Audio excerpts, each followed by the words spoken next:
Hello there, welcome to this GCSE History revision video on OCR GCSE History, Elizabethans 1580 to 1603. This revision video is on topic 1 and daily lives.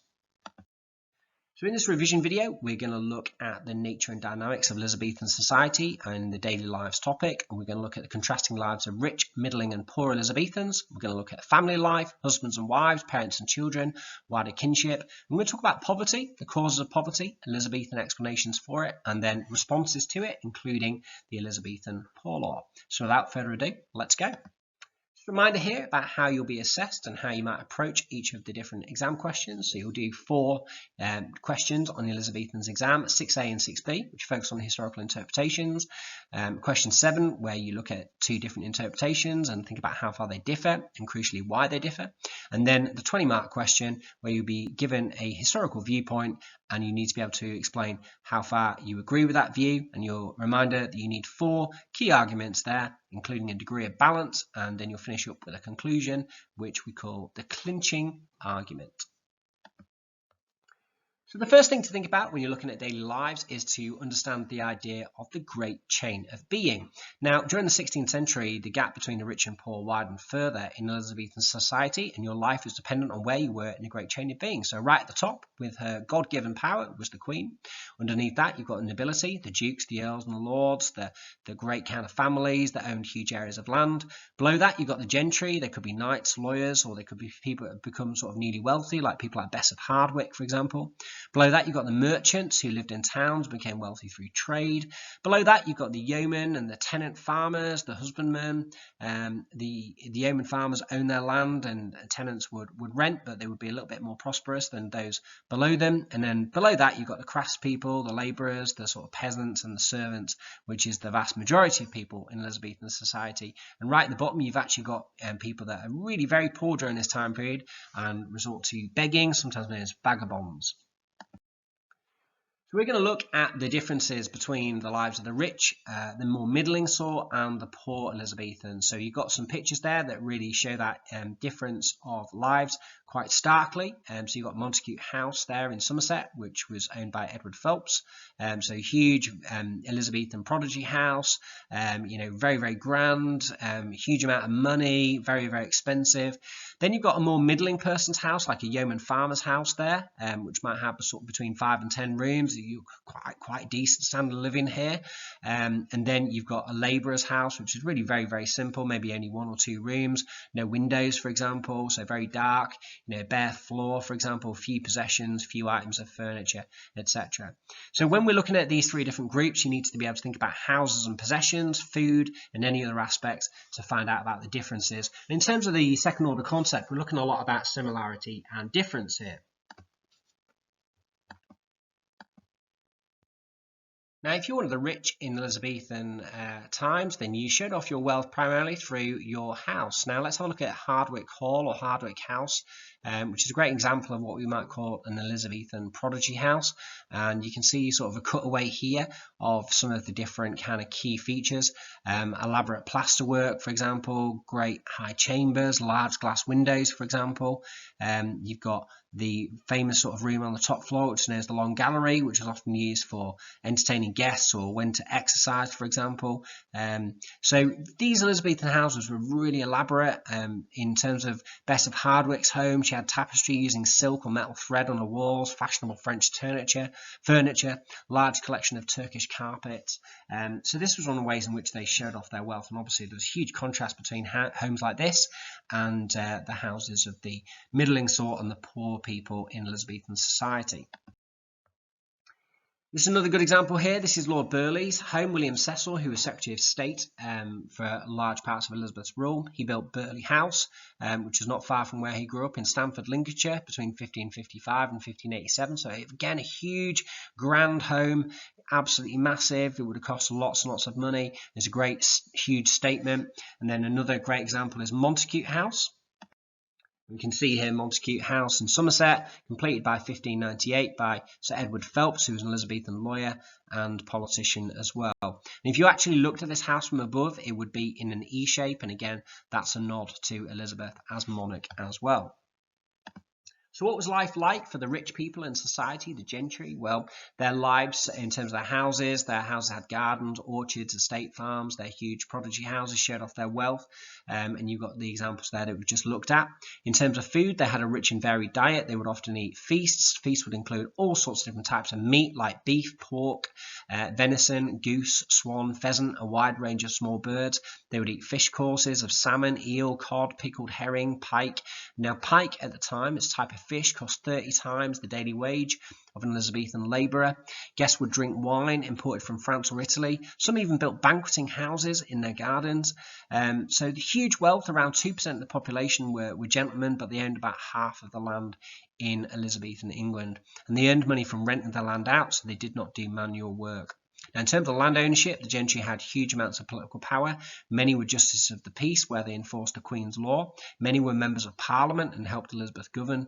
And sometimes people could move up into the gentry, such as merchants or lawyers, who could use their wealth to buy land and become an Elizabethan gentleman.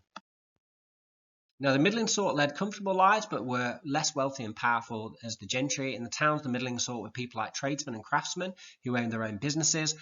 They were poorer than the merchants who ruled the town, but much more wealthy than labourers.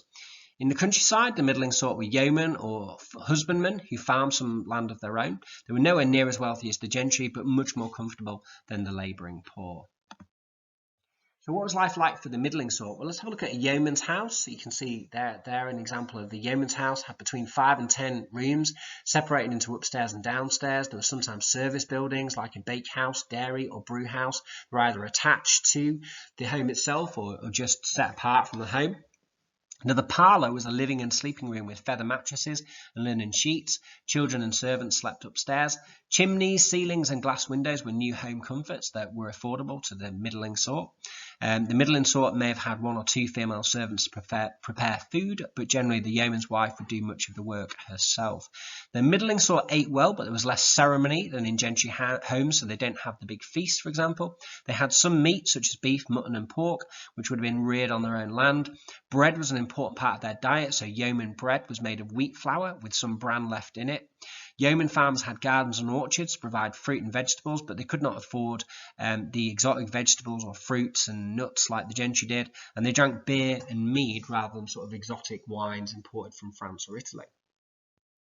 Now then, the labouring poor made up half the population in Elizabethan society. Now, they really struggled to make a living because most did not have regular work on the farms, so they would kind of go from place to place looking for work. At harvest time, it was busy, but it was hard to afford rent, food and fuel. So it's very much a hand-to-mouth existence. Their homes were small, dark and smoky. They usually had 1 or 2 rooms with a bare earth floor. There were no upper rooms, so it was single story. There was no glass, no glass windows. So there would have been windows, but would be basically closed through shutters. No chimneys, smoke escaped through the roof, through like a hole in the roof, so no chimneys. The houses would have been dark. The furniture was simple, so a simple table, bench, some wooden bowls, platters and spoons. The chamber might contain a wooden bed with a mattress stuffed with straw. Their diet was really limited, so bread was the main food. It was made from rye, which is a cereal which was much cheaper than wheat. Pottage, a thick soup, was the usual meal. In good times, they might eat cheese, eggs or bacon. Wet weather led to poor harvests in 1594, 95 and 1596, and many labouring people starved to death or died of ill health during the 1590s due to famine. Okay, so let's just have a little look at Elizabethan family life. So we'll look at this portrait of Lord Cobham and his family taken from 1567, and you can see here the sort of scene of Elizabethan family life within the sort of rich people in society, and you can see some of the sort of exotic foods on the table, for example. Okay, and you can see some of the pets that they've got as well. And there's obviously huge symbolism here, which you can sort of pause and have a look at that interpretation yourself. So we're going to have a little look at Elizabethan family life across the 3 different groups now in terms of the rich, the middling sort and the poorer people in Elizabethan society. Okay, so in terms of husbands and wives, men usually married in their late 20s and women in their mid-30s. Gentry couples were richer, so they could marry younger. Young people tend to get married when they could afford it or when the girl got pregnant, for example. There was no reliable contraception, so illegitimate babies were not common as the church forbade sex outside marriage. Decision to marry was often triggered by becoming pregnant, so 30% of brides were pregnant at the time of their weddings, and historians have been able to look at some of the timings of weddings and the timing of births to kind of work that out. For wealthy families, the young person would need the approval of their choice of partner because property and status mattered. Young people in middling or labouring families could choose their own partners and generally had more choice over who they married. Same-sex marriage was unknown in Elizabethan society. In terms of husbands and wives had clearly defined roles. Wives were expected to obey their husbands. Husbands were advised to respect their wives. A woman's property belonged to her husband. Now, Elizabethans disapproved of violent husbands and scolding, domineering wives. In poor and middling households, wives helped their husbands in their work. Divorce was really difficult. It actually required an act of parliament, but couples could separate informally, so it was more common actually for marriages to end with death. Now, because death was quite common in Elizabethan society, there were quite a few people that were widowed in Elizabethan society. So when a partner died, their spouse often remarried, and many children in Elizabethan England were brought up by step-parents because of that reason. Now, an interesting source is the Skimmington Ride frieze at Montacute House, which is pictured there, which depicts an Elizabethan man being ridiculed by being carried around the village on a pole, the so-called Skimmington Ride.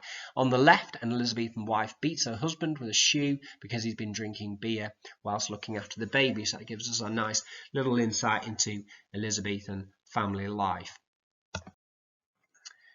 Okay, in terms of parents and children, Elizabethan families were fairly small. Children had to grow up quite quickly. So the richer families tend to be larger because they could afford the children. The poorer families did not tend to be too large. Now, in terms of what life was like for Elizabethan children, 25% of all children died before the age of 10. So Elizabethan families tended to be small, partly for that reason. Only really the nobles and gentry had large families. Just like today, the evidence all suggests that parents formed strong bonds with their children. Physical punishments were common. Beating was usual in grammar schools, but there's little evidence of specific cruelty to children, although some of those sound pretty harsh to me. In terms of school, rich children went to school from the age of 7. In terms of work, poor children started work at home or on the farm from the age of 7. From the age of 13, many children left home to become apprentices or servants. It's quite common for girls, for example, to go and work in domestic service from the age of around about 13. Many spent their teenage years gaining skills to prepare them for adult life. Now, the evidence in terms of kinship is the immediate family was much more important than what's called the extended family, which is known as sort of kinship. So the structure of the Elizabethan family unit was very similar to now. Households rarely included people outside their immediate family. Sometimes an elderly parent or an orphan child was taken in. Young people left home to work, so most extended families were scattered. Relatives did not live in the same village, although people usually had relatives in nearby villages and towns. In difficult times, people relied on neighbours for help and support. Few people had relatives living abroad. And if there was wider family living with the sort of more immediate family, that tended to be more common in wealthier families than the poorer families. Okay, let's have a little look at poverty in Elizabethan times. So in terms of Elizabethan times, there was lots of causes of poverty by the 1590s. So one of the causes of poverty was around the rising population. So between 1520 and 1600, England's population doubled from 2.4 million to 4.1 million. There were rising prices, so a population increase meant that despite some improvements in farming, there was not enough food to meet demand, and that led to price inflation. Low wages, so rising prices meant yeoman farmers had increased incomes. Competition for work meant wages of labouring poor stayed low, and that did not keep pace with the rising cost of bread. In terms of short-term problems in the 1590s, bad weather during that time led to bad harvests and food shortages, so food prices rocketed. There's a downturn in terms of demand for cloth from the early 1580s, so demand for English woolen cloth reduced, which increased unemployment and vagrancy, and more frequent outbreaks of the plague made the situation even worse. Now, poverty in the 1590s reached a crisis point. There's no doubt about that. The 1590s was a really tough decade in terms of things like high unemployment, high inflation, for example. So large areas of England suffered from famine, there were deaths from starvation, rose across the country, particularly in the north, in places like Cumbria, Yorkshire, Northumberland, but also in places like Staffordshire and Devon. Those who could travel looked for work or food where they could, and the number of what are called vagrant poor, which were homeless labourers who moved from place to place, sometimes known as vagabonds as well, that increased hugely. Those who could not travel stayed where they were to get by, and the problem with these settled poor increased in times of famine. Now, in terms of the problem of poverty, before Elizabethan times there had been poverty, but the scale of the problem of poverty grew hugely from the 1580s, and there was a bit of a recognition about why people became poor, and the Elizabethans divided people into what were called the settled poor and the vagrant poor.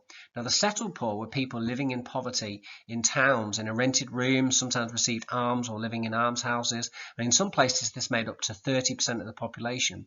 Most of those poor people were aged under 16, and they often didn't live long due to starvation and illness. Sometimes this poverty was women that were abandoned by the husbands and caring for children alone. Finally, elderly, often widowed women often made a little money spinning yarn or washing clothes, and at times of plague caring for sick and dying, but they would still remain poor. So lots of people who were poor during this time were known as the settled poor. Then there was the vagrant poor. Now, a vagrant is somebody that is not settled in one particular place, but wandered from place to place with no fixed home looking for work. Often young men and women were travelling alone in twos or threes. They might get seasonal work, but often they were shunned by suspicious villagers, especially in times of plague. If they could not leave, local constables whipped them until they did. Often died from hunger and were buried in the villages they were found near. So that's the difference between the settled poor, who were settled in one particular place, and the vagrant poor, sometimes known as vagabonds, who wandered from place to place. So then that just kind of summarises some of the main causes of increased poverty during Elizabethan times: war, food supply, inflation, rents, monasteries, enclosure as well. There's more, for example, sheep farming, which needed less workers because wool was in high demand, population increase, and problems in the cloth industry. Again, this shows you a really good example of why poverty increased. So the move towards sheep farming just required a lot less workers, and that increased unemployment. Monasteries as well. Monasteries closing down had created a sort of a long-term reason for poverty as well. So that's another factor that's worth being aware of and remembering as well.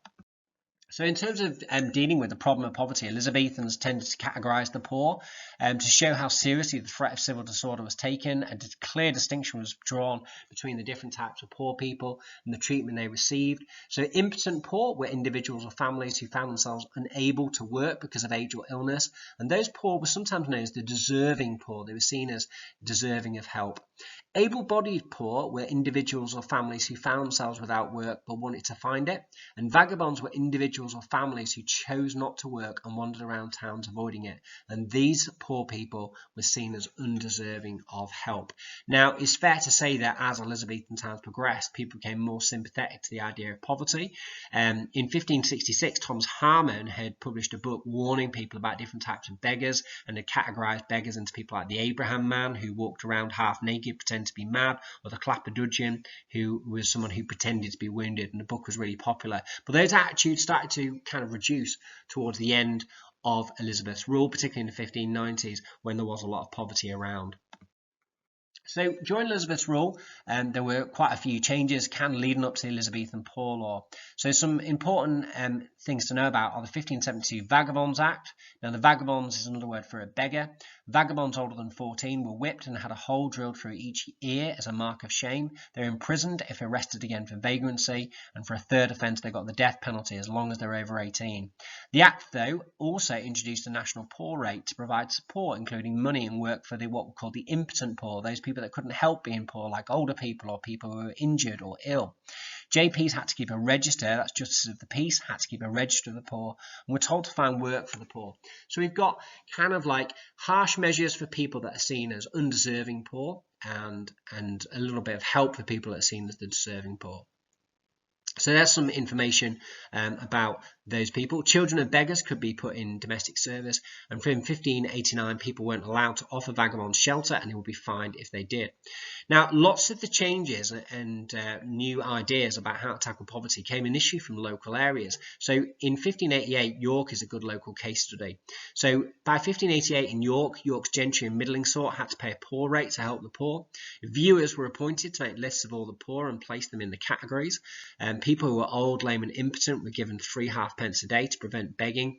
Able-bodied workers were given wool and hemp to spin in their homes to create jobs for people, whereas rogues, vagabonds and strange beggars from outside the city were either banished or sent to a house of correction. So we see those 3 different groups: the impotent poor, the more able-bodied poor being kind of helped, but those ideas of the vagabonds, the undeserving poor, were being punished.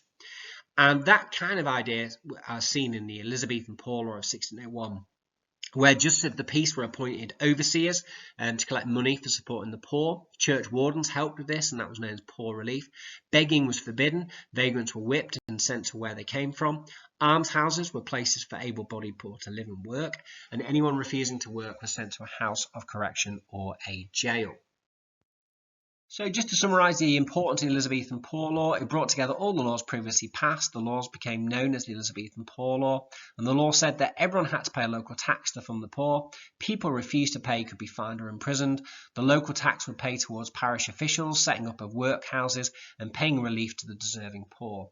The Poor Law compelled each parish to appoint overseers of the poor who would ensure orphans had apprenticeships and almshouses for the old and ill to live in. And poor people would get handouts of money, food and clothing, which is known as poor relief. Now, this is a really important milestone in the tackling of poverty, and the actual law itself lasted all the way until Victorian times. It showed it was the government's responsibility to look after the poor. Support for the poor should be paid through taxing those who are working, but most help for the poor was still provided by charities and rich people providing alms and almshouses, and it didn't tackle the root causes of poverty. So there you have it. That's the key information about the daily lives of Elizabethans. Thank you very much.